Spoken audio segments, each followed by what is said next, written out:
이스라엘 그 백성들이 계속 우상 숭배를 하는데 하나님께서 이제 징계하고 심판을 하시죠. 하나님께서는 징계를 하면서도 이스라엘 백성들에게 피할 길을 주십니다. 그러니까 한편으로는 징계의 채찍을 채찍을 주면서도 사랑의 손길을 내미는 그런 하나님의 모습이죠. 아람 군대를 통해 징계받는 이스라엘 백성들이 사마리아 성이 포위되어 자식을 잡아먹는 비참한 지경에 이르는데, 그런 지경에서도 하나님께서는 하나님의 특별한 방법으로 이스라엘 백성들을 구원을 해주십니다. 오늘 열왕기하 7장을 등장인물들을 중심으로 살펴봄으로 하나님의 구원의 은혜를 찾아보도록 하겠습니다. 자, 이 전쟁의 당사자가 아람 군대와 이스라엘이죠. 아람 군대는 대규모입니다. 이스라엘 군인들은 소규모입니다. 대규모로 사마리아 성을 포위하고 공격을 펼칩니다. 자, 그래서 이제 주요 등장 인물들을 보면은 세상적인 관점에서 보면은 전쟁터니까 지휘관과 군사들입니다. 그런데 오늘 본문에서는 전쟁 이야기답지 않게 특별한 그런 인물들이 출연을 하죠. 그들이 바로 엘리사와 문둥병자들이죠. 자, 이들은 전쟁에 직접적으로 참여하는 군인들이 아닙니다. 그런데도 이번 전쟁 이야기에서 매우 중요한 등장인물들이죠. 자, 엘리사를 한번 보세요. 자, 지금 전투 상황, 사마리아 성이 함락되는 거 시간 문제입니다.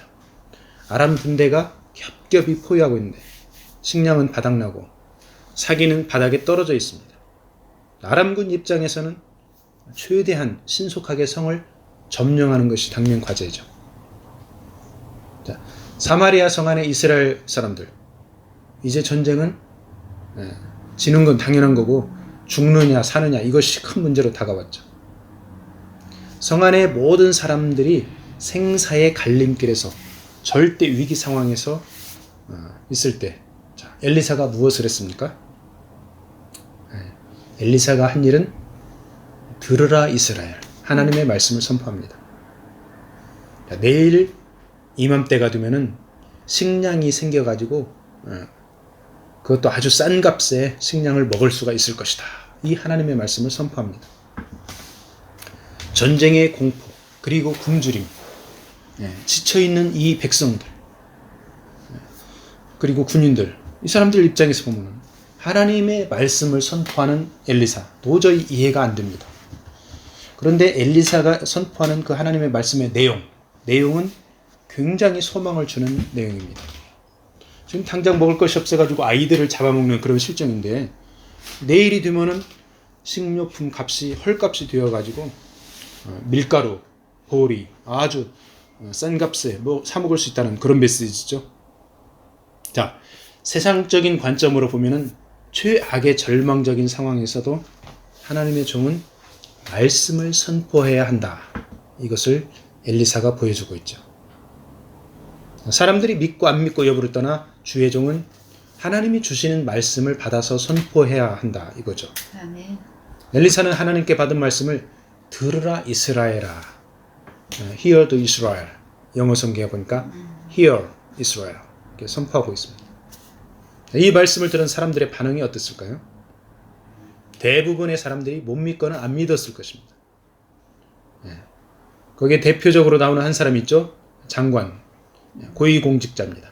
그런 엘리사가 여호와 하나님의 말씀이라고 선포하는데 도저히 못 믿겠다 이렇게 반응을 하죠. 여호와 하나님이 하늘에 창을 내도 그런 일이 있을 수가 없다. 이렇게 아주 극단적인 그런 부정적인 생각, 못 믿겠다는 거죠.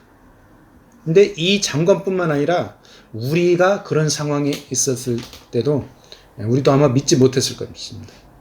엘리사는 그에게 내일이면 식료품 가격이 폭락해서 먹을 것이 많겠다. 그렇지만 너는 먹지는 못할 것이다. 이렇게 선포를 합니다.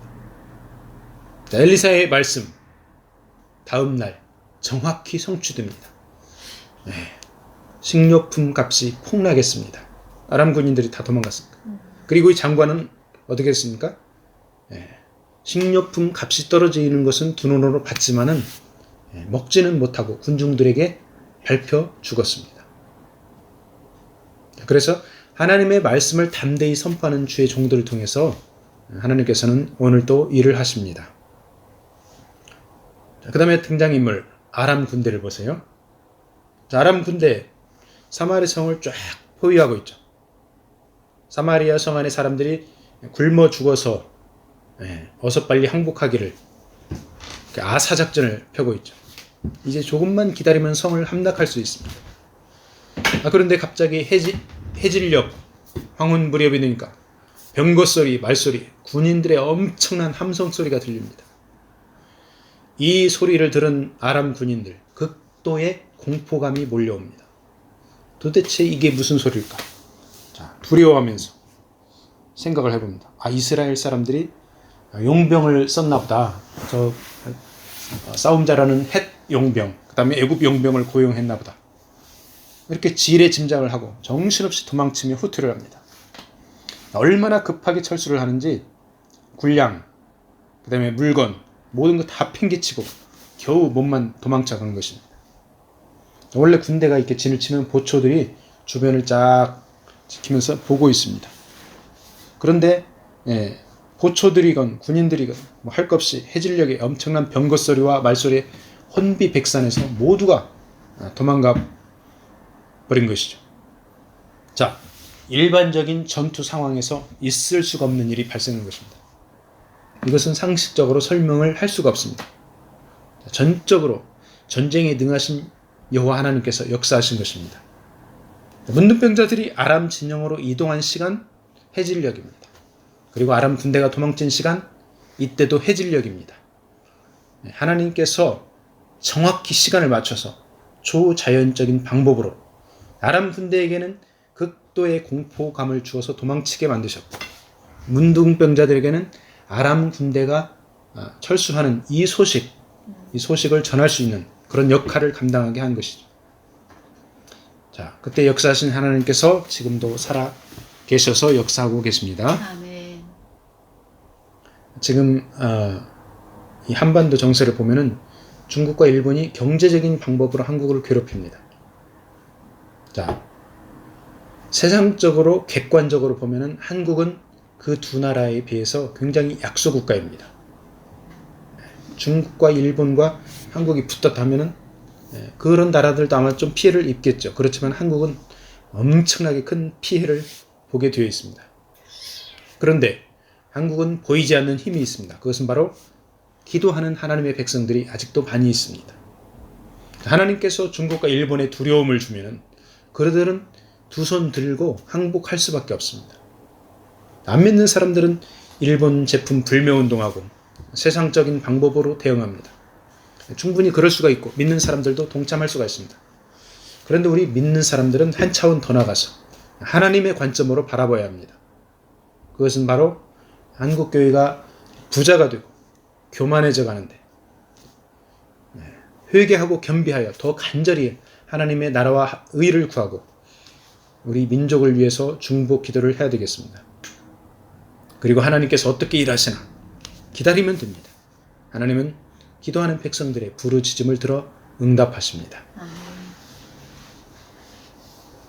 그 다음에 등장하는 인물 문둥병자 4명. 전쟁 이야기에 문둥병자가 등장하는 것이 세상적인 문학 작품에서는 전혀 어울리지가 않습니다. 그런데 성경의 저자인 하나님께서 이 4명의 문둥병자를 강조해서 등장시킵니다.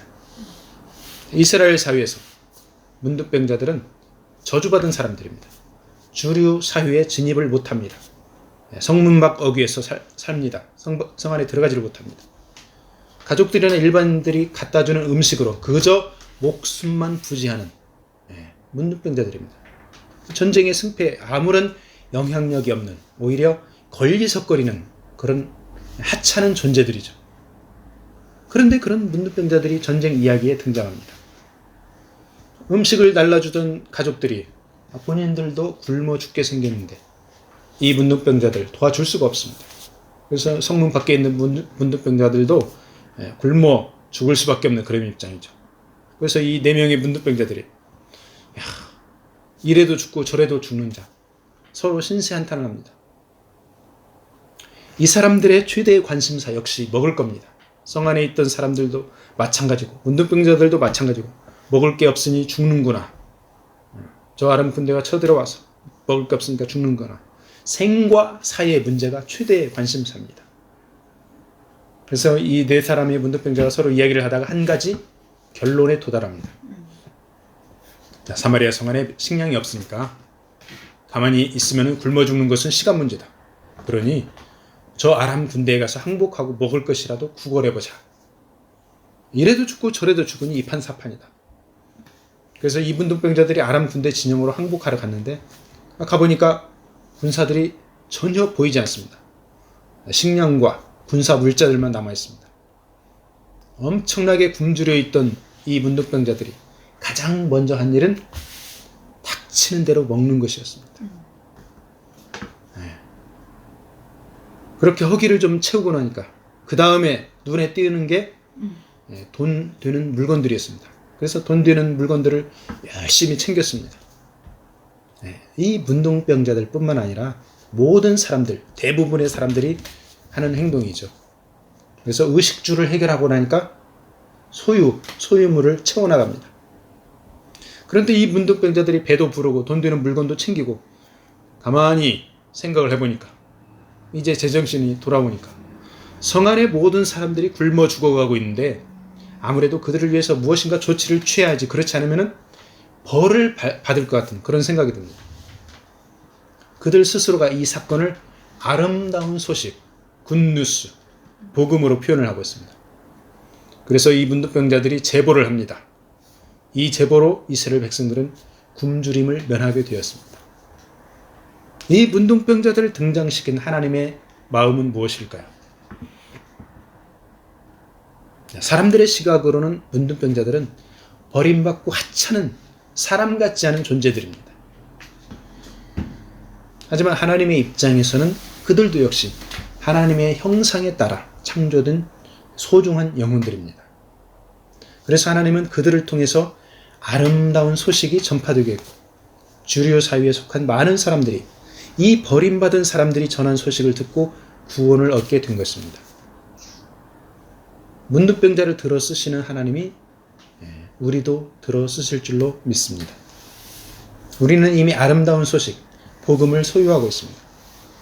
문둥병자들은 벌 받을까 두려워서 복음을 전했지만 우리는 주님의 명령이니까, 그리고 기쁜 마음으로, 그리고 상 받기 위해서라도 복음을 전해야 될 줄로 믿습니다.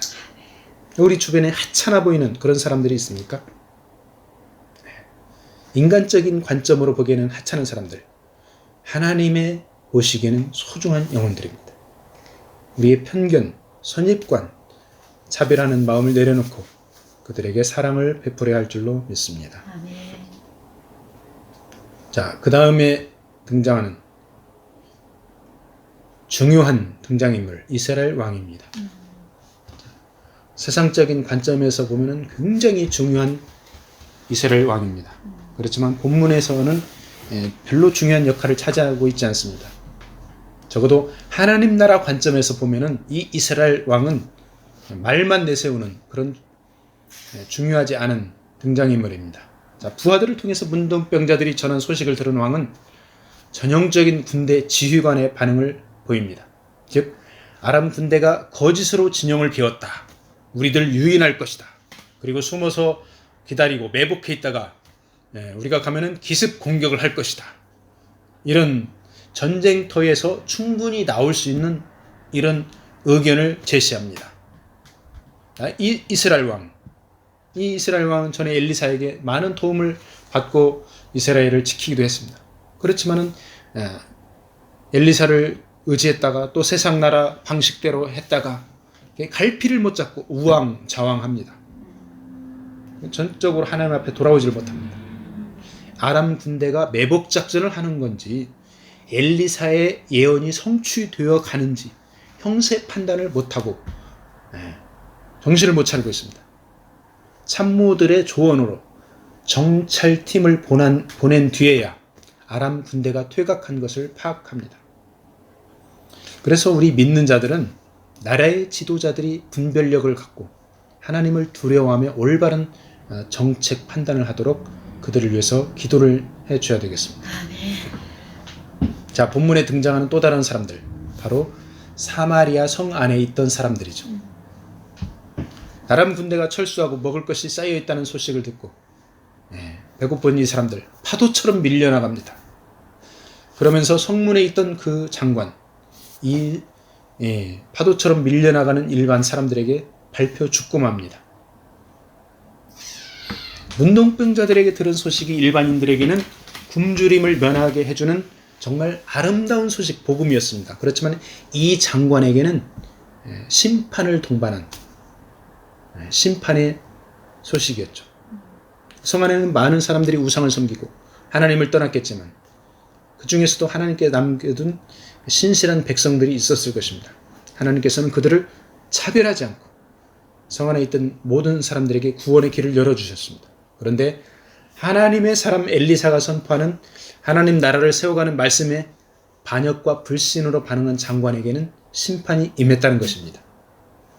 문둥병자들과 일반 백성들은 구원을 받았고 고위공직자, 장관은 심판을 받았습니다. 하나님 나라를 대적하고 불신을 조장하는 그런 세력들을 하나님은 반드시 심판하십니다. 말씀을 마무리하겠습니다. 모든 사람들의 관심사가 생존에 관한 것일 때, 죽느냐 사느냐, 먹을 것이 있느냐 없느냐, 모든 사람들의 관심사입니다. 그럴 때 엘리사의 관심사는 하나님의 말씀을 선포하는 것이었습니다. 자, 세상 사람은 세상 나라의 일을 하고 하나님의 사람은 하나님의 말씀을 선포해야 합니다. 불신자들은 세상 나라의 관심사로 근심하고 걱정하고 두려워하고 하루하루를 보냅니다. 우리 믿는 사람들은 하나님 나라 관점으로 상황을 이해하고 분별하여서 하나님 주시는 말씀을 선포해야 합니다. 일본이 경제 침략을 하더라도 불신자들은 그들 방식대로 세상적으로 대응을 합니다. 그러나 우리 믿는 사람들은 그런 일본 사람들을 더 축복해주고 그들이 구원의 기회를 갖게 해달라고 기도를 해야 합니다. 심판은 하나님이 하시지 우리가 하는 것이 아닙니다. 오늘 이 시간 우리 상황이 혹시 절망적일지라도 하나님의 일하심을 간구하면은 이 사마리아 성같이 하루아침에 살 길을 열어주실 줄로 믿습니다. 하나님의 복음은 받아들이는 사람에게는 축복이지만 받아들이지 않는 사람에게는 심판이 따릅니다. 우리 모두 복음을 받아들였습니다. 구원의 길에 동참하고 이웃들에게도 이 아름다운 소식, 복음을 전해야 될 줄로 믿습니다. 아멘.